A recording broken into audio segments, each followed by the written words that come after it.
Hi friends, இன்னைக்கு நம்ம மதுரை சமையல்ல 6 மாச குழந்தைங்களுக்கு நம்ம எந்த மாதிரி சாப்பாடு கொடுக்கலான்ற வீடியோ பார்க்கலாம். இன்னைக்கு வந்து நான் கேரட்டும் பீட்ரூட்டும் பியூரி பண்ண போறேன். அதுக்கு வந்து ஒரு அரை கேரட்டும் அரை பீட்ரூட்டையும் நல்லா தோல் சீவிட்டு கழுவிட்டு கட் பண்ணி எடுத்து வச்சுக்கோங்க.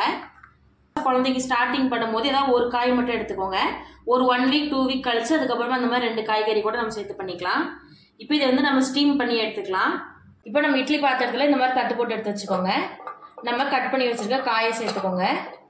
நம்ம தண்ணியில வேக வைக்கிறது இந்த மாதிரி இட்லி பாத்திரத்துல வேக வச்சிங்கன்னா நல்லா சத்து வந்து ஃபுல்லாக நமக்கு கிடைக்கும். இதை அப்படியே மூடி போட்டு ஒரு 10 நிமிஷத்துக்கு வேக வச்சு எடுத்துக்கோங்க. இதே வந்து நம்ம இதே ரைஸ் வைக்கிற மாதிரி இருந்தால் ஒரு கேரட் மட்டும் ரைஸ் கூடயே போட்டு வேக வச்சு எடுத்து கொடுத்துக்கலாம். இப்போ 10 நிமிஷத்துலேயே நல்லா வெந்துருச்சு பாருங்க. இந்த மாதிரி கத்தியை வச்சு அமுத்தி பாருங்க, நல்லாவே வந்துருச்சு. பீட்ரூட்டும் கேரட்டும் 10 நிமிஷத்துக்கு எச்சானாலும் பரவாயில்ல, நல்லா வேக வச்சுக்கோங்க. குழந்தைங்களுக்கு கொடுக்கறதுனால வேகாம மட்டும் கொடுத்துறாதீங்க. இப்போ இந்த காயை வந்து நல்லா ஒரு பிளேட்ல போட்டு ஆற வச்சுக்கோங்க. இது ஆறினதுக்கு அப்புறம் நம்ம ஜார்ல போட்டு அரைச்சிக்கலாம். இப்போ இந்த காய் நல்லா ஆறினதுக்கு அப்புறம் ஒரு சின்ன மிக்ஸி ஜார்ல சேர்த்துக்கோங்க. சேர்த்துட்டு நல்லா வலுவலுன்னு அரைச்சி எடுத்துக்கோங்க. பார்த்தீங்கன்னாலே தெரியும், நல்லா இந்த அளவுக்கு வலுவலுன்னு அரைச்சி எடுத்துக்கோங்க. திப்பியா இருந்தாலுமே மறுபடியும் நல்லா வலிச்சு திப்பியா இருந்தாலுமே நல்லா வலுவலுன்னு அரைச்சி எடுத்துக்கோங்க. அப்போதான் குழந்தைங்களுக்கு வந்து ஜீரணமாகிறதுக்கு ஈஸியா இருக்கும். இப்போ சூப்பரான கேரட் பீட்ரூட் பியூரி ரெடி ஆயிடுச்சு. இது வந்து நம்ம பாப்பாவுக்கு கொடுத்து டேஸ்ட் பண்ணி பார்க்கலாம். நம்ம எந்த சாப்பாடுமே கொடுக்கறதுக்கு முன்னாடியே வந்து சுடுதண்ணி வந்து பக்கத்தில் வச்சுக்கோங்க, வெதுன்னு. அப்போ தான் குழந்தைங்களுக்கு ஜீரணமாகிறதுக்கு ஈஸியாக இருக்கும். இதில் வந்து உப்பெல்லாம் எதுவுமே நம்ம சேர்க்கக்கூடாது. ஒரு 10லேருந்து 1 வயசு வரைக்குமே உப்பு சேர்க்கக்கூடாது. 10 மாதத்துலேருந்து 1 வயசு வரைக்கும் உப்பு சேர்க்காமலே கொடுங்க, அதான் குழந்தைங்களுக்கு நல்லது. இப்போ நம்ம பாப்பாவுக்கு கொடுக்கலாம். இந்த மாதிரி சின்ன ஸ்பூன் எடுத்து ஊட்டுறதுக்கு வச்சுக்கிட்டிங்கன்னா ரொம்பவே ஈஸியாக இருக்கும். பிளாஸ்டிக் பதில் இந்த மாதிரி சிலிக்கான் ஸ்பூன் யூஸ் பண்ணுங்க.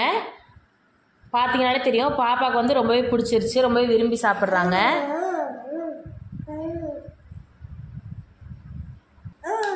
இந்த மாதிரி 4 வாய்க்கு ஒரு டைம் தண்ணி கொஞ்சம் கொஞ்சமாக கொடுத்துக்கோங்க. தண்ணி கொடுக்காம வந்து நமக்கு எதுவுமே ஊட்டக்கூடாது குழந்தைங்களுக்கு.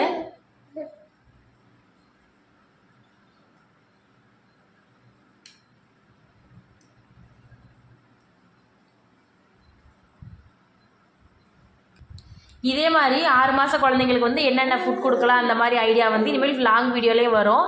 கண்டிப்பாக டெய்லி 5:30 மணிக்கு வீடியோ செக் பண்ணி பாருங்கள். நிறையா வந்து ஐடியா வந்து உங்களுக்கு அதில் கிடைக்கும். நம்ம சேனலில் டெய்லியுமே வந்து லாங் வீடியோவில் இந்த மாதிரி குழந்தைங்களுக்கு என்னென்ன கொடுக்கலான்ற டிப்ஸ் எல்லாம் வந்து போடுவோம். டெய்லி 5:30 மணிக்கு சேனலில் செக் பண்ணிக்கோங்க லாங் வீடியோவில். அதில் வந்து உங்களுக்கு நிறையா குழந்தைங்களுக்கு என்ன கொடுக்கலான்ற ஐடியா கிடைக்கும். அவ்வளோதான், ரொம்ப ஈஸியான கேரட் பீட்ரூட் பியூரி ரெடி பண்ணிட்டோம். இதே மாதிரி உங்களுக்கு நிறைய ரெசிபி வரும். கண்டிப்பாக நம்ம சேனலை ஃபாலோ பண்ணிக்கோங்க. தேங்க்யூ.